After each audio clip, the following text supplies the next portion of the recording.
Okay, so I'm going to show how I put the oil pan gasket on. It's a one-piece gasket. I'm going to use Permatex Ultra Black in the tube, and this is how you prevent having any leaks.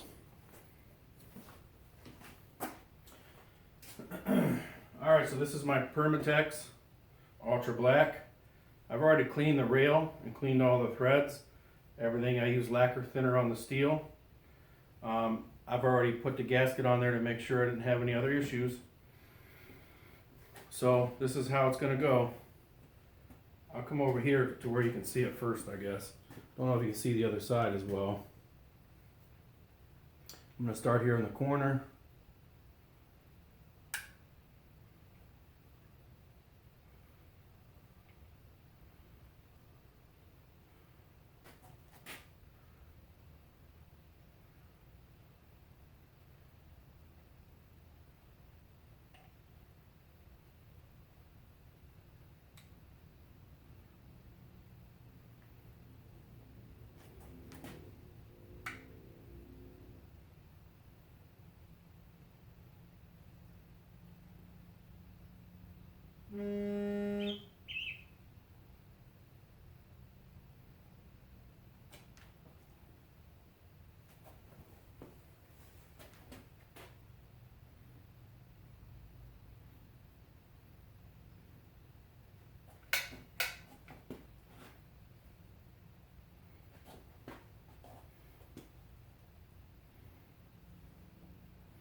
So I've got my bead on the rail underneath, and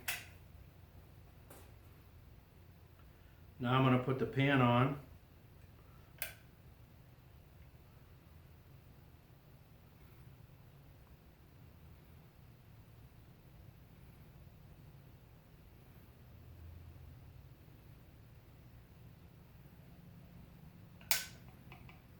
I go on the center through the bolt holes there, so it'll help also seal where the threads are. So I've got my gasket already cleaned. It's ready to go. If you want, you can use the blue locking tabs.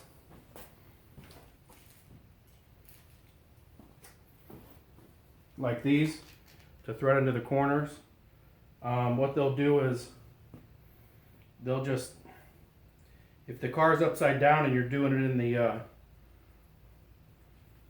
engine there, this is going to just make it easier to put the actual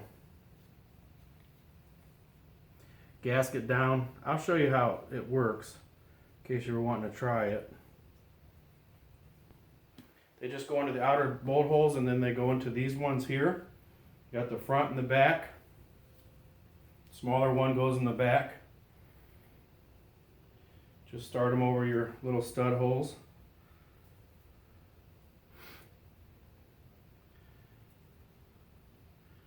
And then it'll slide down through those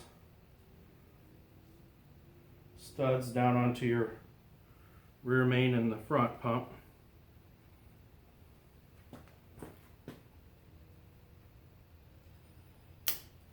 And it has a little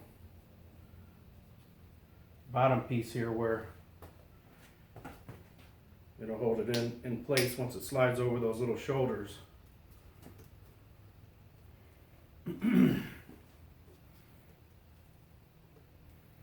Just want to make sure that you've got your corners pinched in here, because they'll slide into the mating surface of the back rear main journal and this. And then now we're going to put the top coat on this.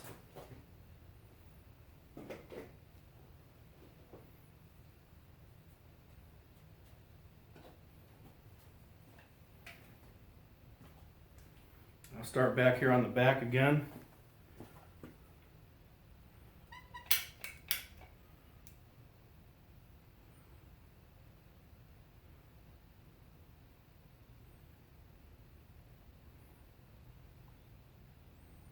I'm not putting a real huge bead or anything.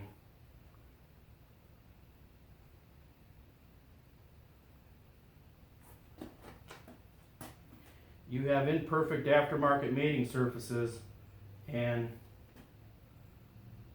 this here just ensures that you won't have any imperfection issues with the sealing.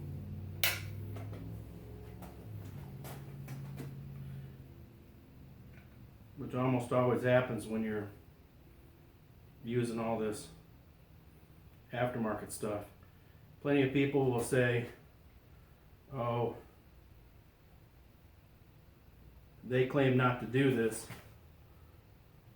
in the instructions or per Felpro's instructions. But I've actually talked to them at Felpro at some of the conventions, and they say that the problem is that people don't know how much to put on. You can put on too much.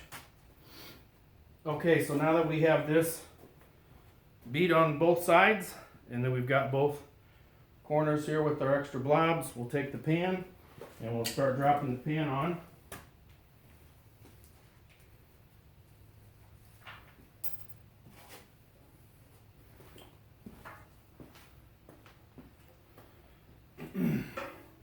I've already cleaned this up too on both sides. It's going to be the same thing here. You can go right over your pegs. If you leave them loose enough, they'll flex for you so you can drop down better. Alright, so now we're going to take, I'm going to use, I like to use a stainless steel. I use stainless steel bolts on my builds, and so I got a lock washer, a flat washer, and the stainless bolt. And then we'll just start threading these into where they go in here.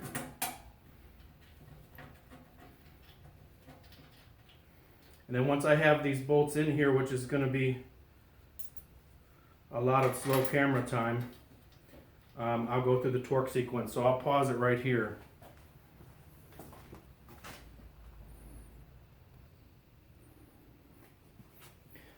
Okay, so I went through here and I tightened these all down by hand. If you use a ratchet and you palm the ratchet, like I'm right-handed, I use my left hand, and let's say I just use my extension and I use the socket, when I go in here I'm going to turn it till it stops tight with my left hand, which my left hand will do right 10 to 12 foot-pounds pretty easy. Now that's exactly what we're shooting for with the actual torque wrench now. So start in the center and just work over side by side.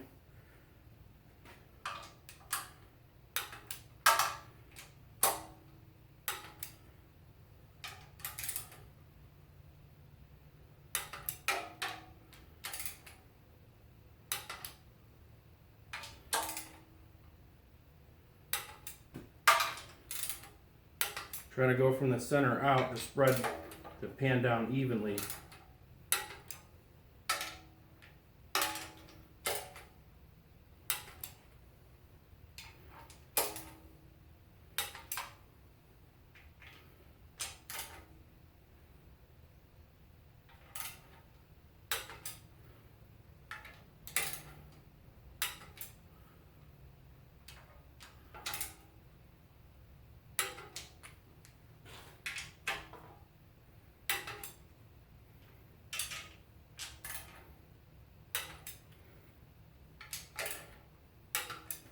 Okay, so now I'll do the outer. I use a 1/2 inch 12 point.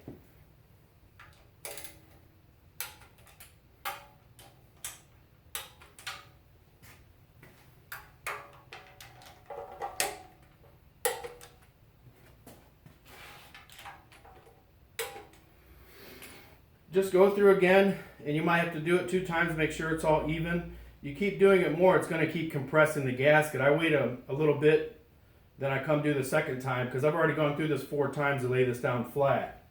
That's really what's important in the end. And then I'm going to pause and show something real quick in the front here, just an important last step.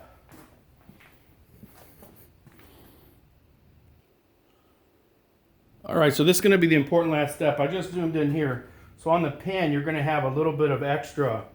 And you can just take your finger, if you get it wet a little bit with like water, saliva, whatever, then you could take this excess and be sure you flatten it down in the crease like this.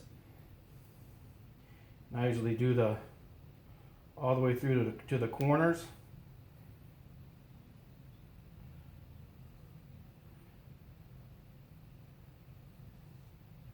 And then coming through here and swiping this off. You know, one thing, it just makes it a little bit nicer, but at the same time, it's going to give you that assurity of the seal around the edge of that. Then I'll come through here on the edge and I'll take what's left around the block and the pan off. And if you have a pan, say that's aftermarket, and you may have to take this oil pan spot here and take like either a dead blow, not this hammer, but just saying you might have to hammer down here in this spot, because if you take this and then you want to hit this flat to make sure that this is flat. Some of these aftermarkets will be kind of bent, not real super flat, so you want to sit here and keep hitting it. You can take a feeler gauge like 10 thousandths and see if it'll get in there or not till you get that compressed all the way, because that could be a leaking spot.